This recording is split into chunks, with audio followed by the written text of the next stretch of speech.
민수기 30장 다 펴셨으면 우리 2절 말씀만 같이 한 목소리로 같이 읽도록 하겠습니다. 2절 다 같이 시작. 사람이 여호와께 서원하였거나 결심하고 서약하였으면 깨뜨리지 말고 그가 입으로 말한 대로 다 이행할 것이니라. 아멘. 아멘. 거기 보면 서원, 이게 히브리 말로 데네르,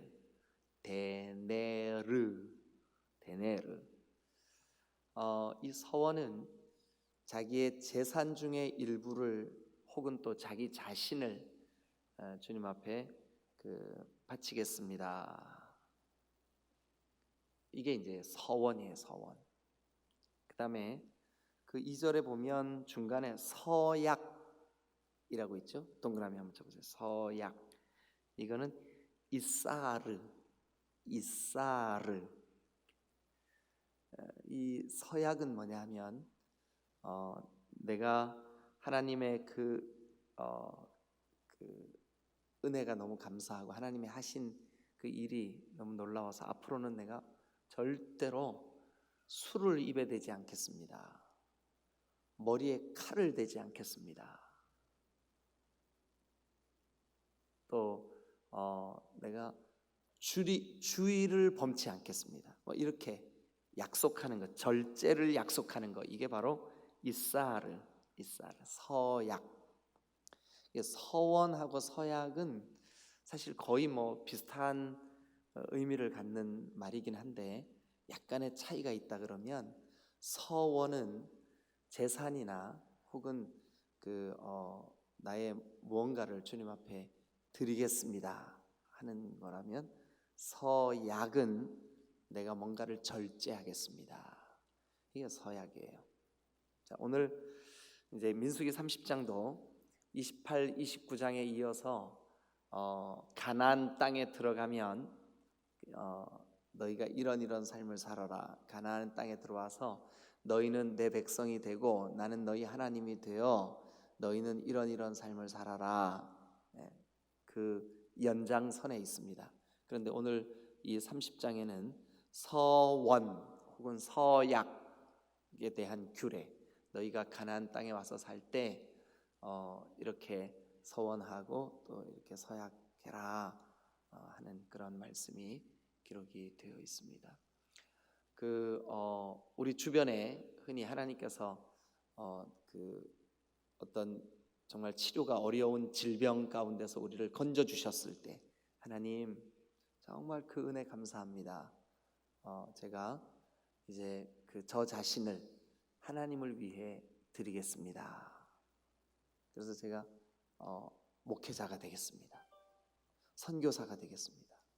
이런 거, 이거를 이제 서원이라 그러는 거죠. 이게 서원, 네데르. 그래서 이 서원 때문에 어떤 경우에는 자기 의지와 상관없이 아주 어린 시절 어머니가 하나님, 제가 우리 아들을 주의 종으로 드리겠습니다. 근데 아들은 몰랐어요. 전혀 몰랐어요. 근데 나중에 커서 엄마가 얘기를 하는 거예요. 아니 그건 엄마가 약속한 거지 내가 약속한 거 아니잖아요. 그래갖고 막 싸우는 경우 있잖아요, 그죠? 야 그래도 하나님께 드렸는데 너 목회자가 돼야지. 아니 그건 엄마가 한 거니까 나와 상관없어요. 막 이제 이래가지고 막 이렇게 갈등이 빚어지기도 하고 그러죠, 그죠? 또 어떤 경우에는 그 어머님께 순종을 해서 진짜 그 목회의 길을 가는 그런 사람들도 있어요, 그죠? 그게 이제 서원 혹은 서약, 이렇게 성경이 오늘 말씀하고 있습니다. 너희가 가나안 땅에 들어가면 너희가 한 서약, 서원을 이렇게 지켜라. 그리고 이제 거기에 대한 규정은 이렇다 하고 오늘 말씀하는 내용이 이 민수기 30장입니다. 그러면 이 서원에 관한 몇 가지 이야기를 좀 함께 오늘 나누면서 이 말씀을 좀 정리해 보도록 하겠습니다. 다윗은 자기 평생에 하나님, 내가 어떻게 하면 주님의 은혜에 보답할 수 있을까요? 나를 사랑하신 하나님의 그 크신 사랑에 내가 어떻게 하면 보답할 수 있을까요? 무엇으로 주님 앞에 갚을 수 있을까요? 시편 116편 12절에 보면 내게 주신 모든 은혜를 내가 여호와께 무엇으로 보답할꼬? 이럴 때 내가 무엇으로 보답할꼬? 내가 이렇게 보답해야 되겠구나 할 때 요거를 뭐라 그러냐 하면 서원, 혹은 서약 이렇게 말을 할 수가 있습니다. 여러분들이 그 새벽마다 들고 나오시는 이 일천번제나 자녀 소원 예물도 일종의 서원이라고 할 수가 있어요. 하나님, 저에게 이 기도를 응답해 주시면 제가 일천번제, 혹은 또 일천번제를 쌓으면서 하나님, 저에게 이런 기도 제목이 있습니다, 응답해 주세요. 제가 일천번제를 쌓겠습니다. 이게 일종의 서원이라고 할 수가 있어요. 성경에는 이렇게 서원을 한 경우가 여러 곳에서 발견이 돼요. 예를 들면 야곱이 형 에서를 피해 가지고 외삼촌 라반 집으로 도망하다가 그 루스라고 하는 동네, 그러니까 동네라기보다는 어떤 벌판, 나중에는 거기가 베델이 되죠. 베델. 그곳에서 잠을 청하다가 꿈을 꿉니다. 그런데 저 하늘까지 사닥다리가 연결이 돼 있고 거기에서 이제 하나님의 음성이 들리죠. 그 음성을 듣고 잠에서 깨자마자 자기가 베고 잤던 그 돌을 딱 세워놓고 서원을 해요. 하나님, 저를 무사히 이곳으로, 아버지 고향, 내 고향 이곳으로 다시 돌아오게 해주시면 제가 평생의 10의 1조를 주님 앞에 올려드리겠습니다. 그리고 이곳이 하나님의 전이, 하나님의 그 예배 초소, 성전이 되게 하겠습니다. 근데 20년 만에 하나님이 돌아오게 하시죠. 그리고 야곱은 그 서원을 평생에 지키죠. 이게 서원이에요. 서원.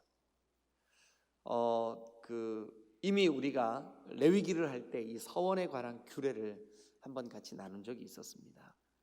그래서 이 서원에 대한 것들은 지금 이제 신약을 사는 우리들에게 막 그렇게 목숨 걸고 지켜야 되는 그런 규례로 인식되지는 않는 것 같아요. 그럼에도 불구하고 여러분들이 신앙생활 하다가 하나님 앞에 아주 그 은혜가 너무 감사하고 또 혹은 이 기도를 꼭 좀 들어주시면 너무 감사하겠습니다. 이렇게 그 서원, 이제 요즘은 입시를 앞두고 하나님, 이번에 우리가 이렇게 서원하는 그런 기도 제목이 있습니다. 이 학교를 합격시켜 주시면 대학 다니는 동안 결코 주의를 범하지 않도록 제가 아들을 철저하게 잘 관리하겠습니다. 이런 것도 일종의 서원이라고 할 수가 있습니다. 그런데 이제 오늘 이 서원에 대한 규례인 2절 말씀을 우리가 한번 같이 보도록 하겠습니다. 먼저 사람이 여호와께 서원하였거나, 그러니까 서원의 대상이 딱 나오죠. 누가 서원의 대상이에요? 하나님이에요. 하나님. 그러니까 사람이 서원하는 대상은 하나님이에요. 그러니까 하나님께 약속하고, 약속의 대상이 하나님이니까 이 서원은 하나님을 대상으로 하는 아주 중요한 약속이기 때문에 우리가 함부로 서원하거나 또 서원한 것을 깨거나 그러면 안 되겠죠, 그죠? 약속의 대상이 하나님인데 우리가 사람한테 약속했어도 이거를 지키려고 무단히 애를 쓰잖아요, 그죠? 시간 약속 어기지 않으려고. 또 어제 제가 선교사님들 한테 설교를 하러 가기로 돼 있었어요. 그래서 담당하시는 선교사님이 저에게 전화해가지고 목사님 몇 시까지 오실 거예요? 그래서 예, 제가 5시 반까지 가겠습니다. 예, 그럼 5시 반에 저녁 식사 준비해놓고 기다리겠습니다. 예, 그랬는데 그 퇴근 시간이, 야, 대전이 대도시는 대도시예요. 왜냐하면 충주는 안 막히는데 대전은 막히더라고요. 그래가지고 도착했더니 5분 늦었어요. 5분. 5시 반까지 도착하기로 했는데 5시 35분에 도착했어요. 그런데 선교사님들이 저보다 막 선배님들이고 막 연세 드시고 하신 분들이 다 기다리고 있는 거예요. 그래요. 제가 이 시간을, 약속을 5분이나 늦은 제가 너무 미안하더라고요. 그러니까 사람에게 약속한 시간도 지키려고 제가 막 부지런히 달려가는데, 하나님과의 약속이니까 이 약속은 어떻게 해야 돼요? 우리가 목숨 걸고 지켜야 되겠죠. 그래서 서원은 굉장히 이렇게 한번 서원한 것에 대해서는 우리가 나에게 막 손해가 오고, 나에게 이렇게 이거 내가 왜 서원했지? 이런 후회가 있어도 이 서원은 반드시 지켜야 되는 거죠.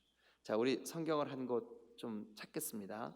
여러분, 전도서 5장을 한번 펴보세요. 전도서 5장. 시편, 잠언, 전도. 전도서 5장 5절.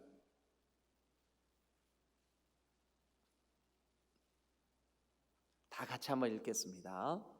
전도서 5장 5절 다 펴셨죠? 자, 서원하고부터 시작. 서원하고 갚지 않는 것보다 서원하지 아니하는 것이 더 나으니. 그러니까 이 말은 서원하지 말라는 걸까요? 그런 뜻이 아니라 서원한 것은 반드시 갚으라는 거예요. 그래서 서원은 우리에게 손해가 있을지라도, 또 우리가 서원을 한 후에 그 서원 때문에 우리에게 다소간의 힘듦이 있을지라도 서원한 것은 반드시 갚으라. 왜 그럴까요? 여기 2절에 보니까 그 서원의 대상이 여호와께 서원하였거나, 그러니까 하나님이 서원의 대상이기 때문에 서원한 것은 반드시 갚아야 된다.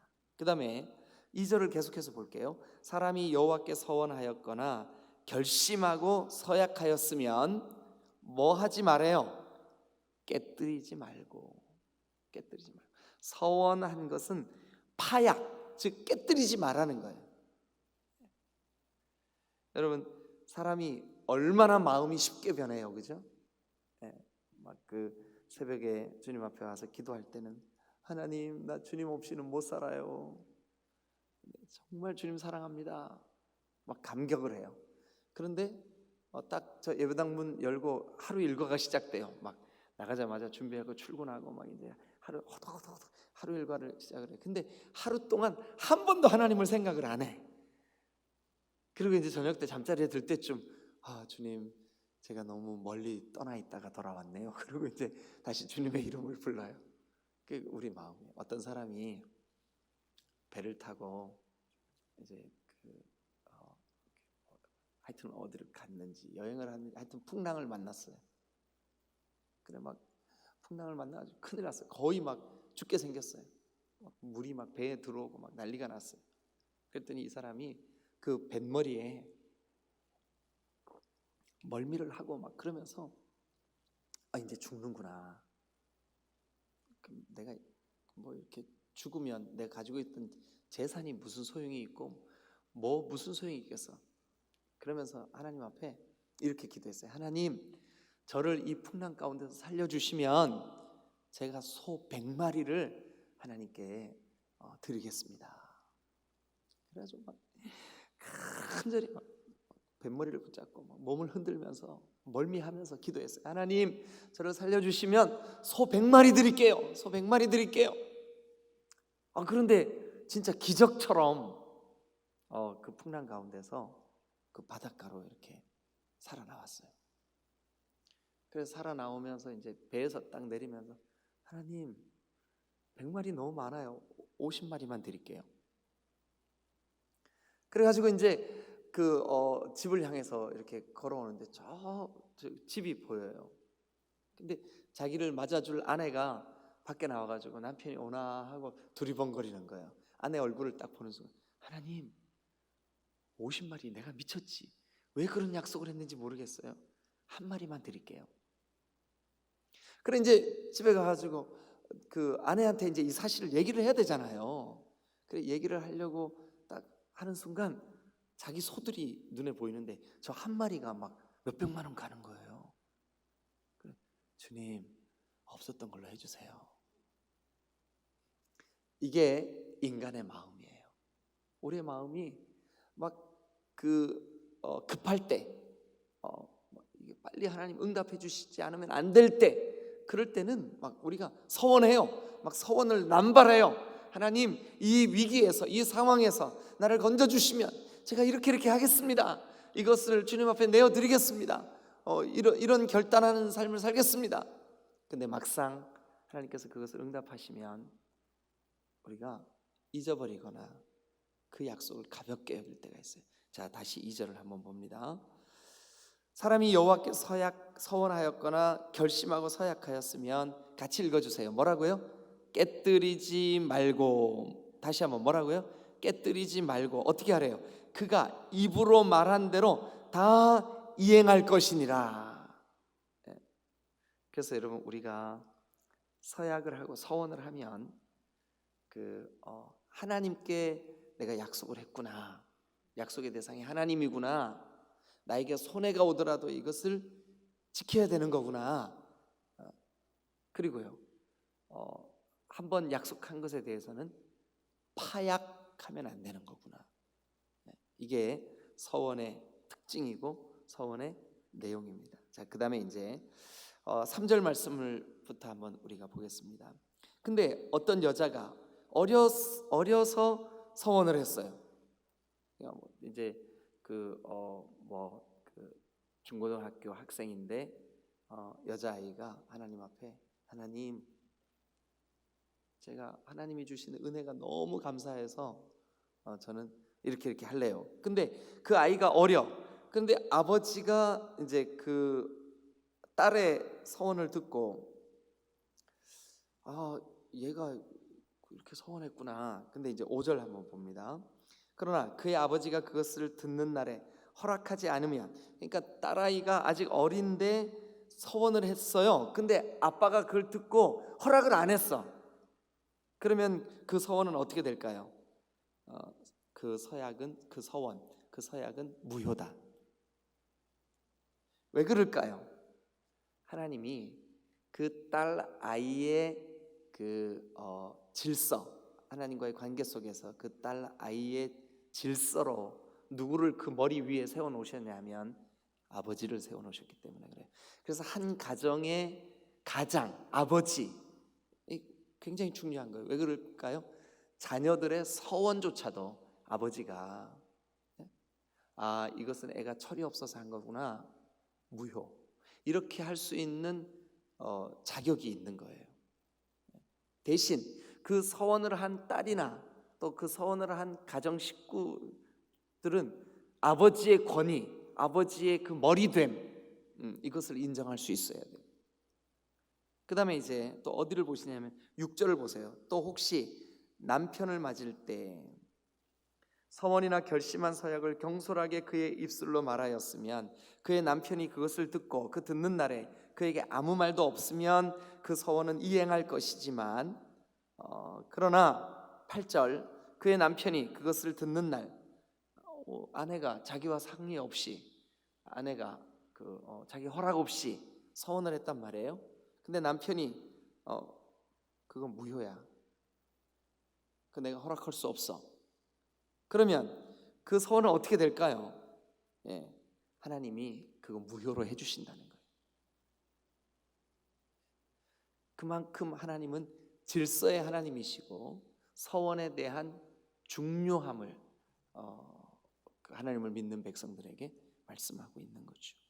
그래서 여러분, 아내된 여러분들의 머리로 하나님께서 한 가정에 남편을 세우셨음을 기억하시기를 축원합니다.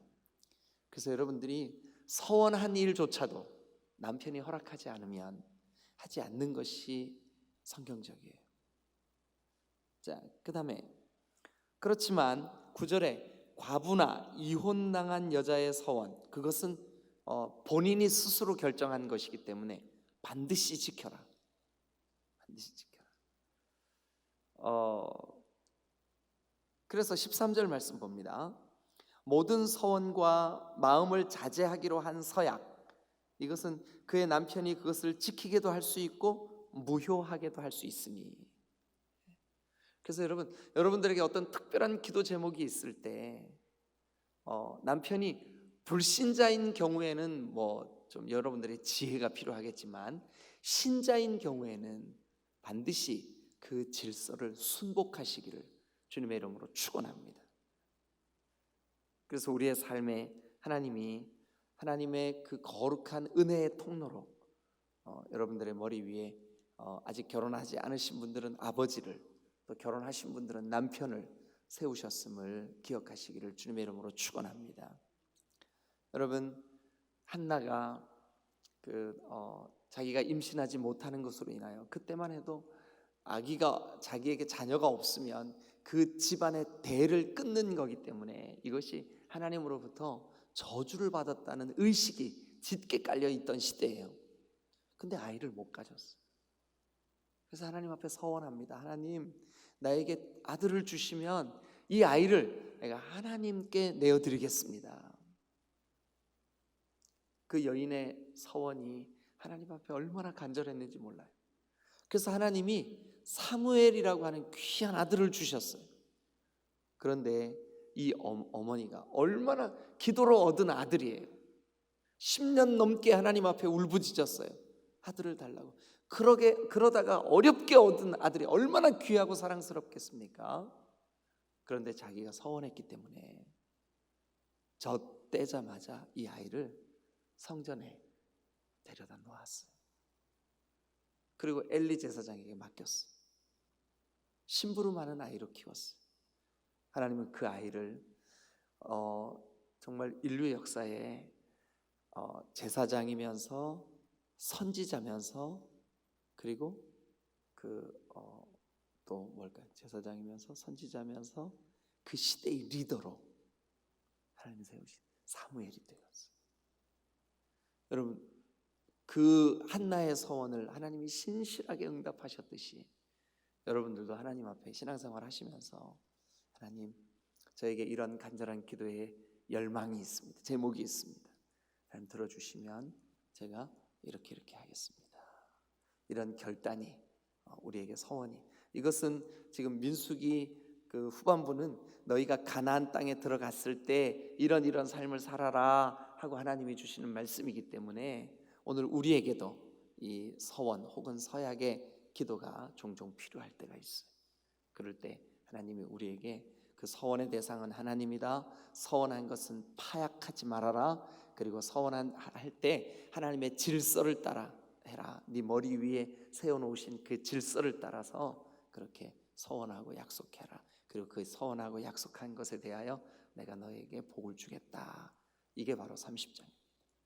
여러분, 오늘 아침 여러분들의 기도 가운데 하나님, 제가 하나님을 신실하게 사랑하겠습니다, 그러니 나에게 이런 은혜를 주세요 하는 그런 기도를 주님 앞에 올려드리실 수 있기를 주님의 이름으로 축원합니다.